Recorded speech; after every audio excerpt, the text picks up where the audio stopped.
Jadi ini penting saya utarakan karena sekarang itu agama mau dicerdasin, ngajinya agak gelem tapi mau kritis. Itu bahaya betul. Makanya innama ahlakal ladzina min qablikum kasratu masa ilim, karena banyak pertanyaan. Ya bahaya betul. Masa Allah dievaluasi. Apa? Makanya saya termasuk gak senang ketika ada sholat gini peregangan apa pernapasan terus kalau sujud apa saya tidak senang. Saya senang saya gini nanti sholat lama-lama fungsinya kayak senam yoga. Gini saja, semua yang diperintahkan Allah pasti ada hikmahnya, saya yakin ada hikmahnya. Tapi tidak usah hikmah ini jadi tujuan. Kalau nanti jadi tujuan, terus orang bilang gini, itu sholat terus sakit, yang nggak sholat sehat, habis kamu. Ya kan? Tapi kalau ada orang tahu hikmahnya gini untuk apa, narik nafas atau apa, gini, ya monggo lah sauni-unimu, ya nggak apa-apa lah seperti itu. Tapi kalau jadi tujuan, jadi ya sudah, yang benar sholat itu apa? Sholat itu bukti ketundukan sama Allah Subhanahu wa ta'ala. Wasjud waqtarib, kalau berani sujud berarti insya Allah dekat sama Allah, karena itu bentuk tawadhu, bentuk tadzallul, bentuk ubudiyah. Fadkhuli fi ibadi wadkhuli. Lalu kok terus dianalisis ini fungsinya gini, wah repot. Lah nanti kalau ada senam yoga tandingannya lebih efektif. Saya jantungan, sujud kok nggak ngefek, tapi setelah ikut yoga kok ngefek. Saya loh ya, orang boleh nggak berpendapat sependapat sama saya, tapi kalau nggak sependapat keterlaluan, yakin. Karena dari saya jelas yang namanya wasjud ya Pak, udah ada di hadis di Quran, wasjud wa tashu, tahu sujud dan kamu menjadi nggak ada yang ada ya wasjud wa tarib. Ya seperti mukadimah saya tadi ya, jadi ngaji itu harus kafah. Kafah itu artinya komplit. Jadi Nabi dalam banyak hal yang momennya tepat ya menganalisis dengan qadha qadar, tapi dalam banyak hal juga melarang orang membicarakan qadha qadar. Jadi misalnya gini, kamu kadung ditakdir pernah punya dosa dan kamu ingin tobat, maka dosa yang masa lalu anggap saja qadha qadar, terus keinginan tobat itu anggap aturan syariat. Jangan lalu setelah qadha qadar kamu tidak berkeinginan tobat. Ini penting saya utarakan karena Nabi itu menghentikan pasti dua kali. Saya jamin di setiap konteks sosial Nabi pasti menghentikan dua kali. Dua kali itu dua solusi. Nabi pernah menghentikan idza dzikiral qadar fa'amsiku wa idza dzikra ashabi fa'amsiku. Jika umatku telah menjustifikasi qadar dan qadar fa'amsiku, kamu jangan ikut-ikut. Karena nanti akan yang zina enggak apa-apa, saya sudah qadar, yang maling ya enggak apa-apa karena sudah qadar. Wah bahaya, bisa hancur syariat kalau seperti itu. Tapi ada banyak hal yang Nabi mengisnadkan itu ke qadha qadar. Kayak cerita Nabi Musa dan Nabi Adam. Ada kan di hadis Sahih itu jelas. Ini dengerin, ini betul di hadis Sahih. Nabi Musa itu saking Israelnya, memang beliau orang apa? Pertama, semua Nabi kan pasti ngalami diangkat ke alam roh. Nabi loh ya, tidak sampean Nabi. Sampean tidak usah ambisi begitu, Nabi ini. Ketika beliau diangkat di alam roh itu ketemu Nabi Adam. Padahal Nabi Adam kan Abul Basar, tokoh utama ada. Pertama ketemu langsung ngomong gini, anta Adam, kamu betul yang namanya Adam? Ya saya Adam.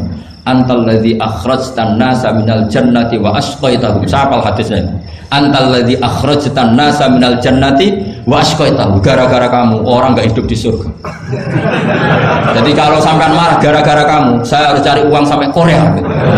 Coba kalau kita masih di surga, enggak perlu kerja di mana? Karena semuanya tersediakan, nggak punya istri jelek, semuanya cantik karena bidadari. Gara-gara jenengan kita harus keluar di bumi dan keluar dari surga. Nabi Adam itu karena orang sepuh ya, beliau santai saja. Anta Musa, kamu betul Musa? Ya saya Musa. Anta kalimu, ya saya kalimu. Anta Sofio, ya saya. Nabi Adam masih muji-muji. Ini pentingnya orang bijak. Jadi kalau sama nanti ngelawan saya tetap bijak insya Allah. Tapi sampai bisa neraka, ngelawan kiai itu dosa. Dosa sekali, bukan dosa biasa, sangat dosa. Nabi Musa, Nabi Adam masih anta sofiwo, anta kalimu. Bukankah kamu melihat di Taurat bahwa saya akan dosa dan akan dosa saya sudah ditulis 40 tahun sebelum saya dosa? Iya ya Musa, iya ya Nabi Adam, ya betul gitu.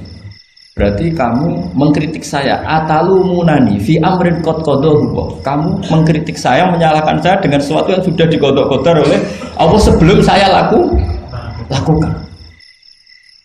Jadi sudah ditulis sama Allah 40 tahun sebelum saya salah, sudah ditulis skenario nya nanti Adam akan salah terus keluar dari surga. Memang dari awal skenario seperti itu. Itu ibarat istri kamu sudah tahu, ini kalau miskin setia, kalau sudah kaya nanti pola, itu sudah tahu. Tapi anehnya istri kamu ketika nyata pola kok tidak siap. Padahal sebetulnya sudah tahu, gitu ya kan? Makanya saya kalau ngaji di mana-mana bilang, kelirunya orang Indonesia itu satu. Kalau ilmunya terbukti itu tersiksa, itu kelirunya orang ini. Semua cowok tahu nggak? Semua lelaki tahu nggak? Kalau nggak pernah nafakoi diomelin, tahu nggak? Tahu. Tapi ketika itu nyata nggak siap. Harusnya ketika nyata diomelin, alhamdulillah ilmu saya benar terus. Tapi istri kamu juga gitu. Biasanya wong lanang duwe akeh pola. Terus dengar sampean mulai cinta orang lain. Harusnya kan alhamdulillah ilmu saya benar kan. Artinya gini, manusia saja bisa memprediksi. Kan nggak mungkin kita nyifati Allah nggak tahu Nabi Adam salah sebelum nyata-nyata salah. Tentu itu tidak mungkin. Nah, maknanya qada qadar kira-kira gitu. Allah itu tahu apa yang akan terjadi. Tapi tetap saja ini nggak boleh dipakai justifikasi untuk maksiat. Makanya jelas aturan Quran, saya mohon kamu nggak boleh salah. Ini nanti saya baca. Saya hafal tapi ini biar tamu ayatnya. Itu ayatnya kan ma asaba musibatin fil ardi wala fi anfusikum illa fi kitabim min qabli an nabraha inna dzalika 'ala Allahi yasir likai la ta'sau 'ala ma fatakum wala tafrahu bima. Jadi apa yang mengenai kamu di bumi maupun ada pada diri kamu, anggap saja itu yakini saja sebagai qada qadar supaya kamu tidak putus asa apa yang sudah terlewatkan dan tidak bangga dengan apa yang kamu sudah. Misalnya saya ini kan termasuk kiai keren misalnya itu saya tidak pernah bangga karena memang ditulis kalau suatu saat Gus Bahat itu keren, jadi bangganya di mana? Kan sesuai skenanya. Jadi untuk menghilangkan ujub bangga itu dengan cara iman sama qada qadar. Terus likaila tak soal fatakum, kamu tidak perlu putus asa dengan apa yang sudah kelewat. Misalnya masa lalu kamu ya tadi diusir istri, suami, macam-macam lah, utangnya banyak, wes sudah bangkit saja, sudah takdir. Jadi mungkin ada yang mencarikan, coba ini carikan, mungkin di surat Hadid itu apa yang nanti dicari ayatnya. Pokoknya ayatnya tadi apa? Ma asoba min musibatin fil ardi wala fi anfusikum apa?